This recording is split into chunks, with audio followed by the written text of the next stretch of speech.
Hello and welcome back to Bobby Rose DIY Home and Lifestyle. Take a look. I'm propagating some magnolia branches I got from a friend.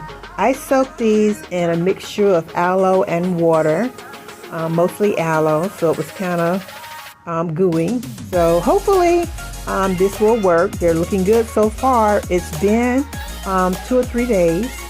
So stay tuned and I'll let you know how it comes out. I'll give you an update in a month. Thank you. See you soon. Bye.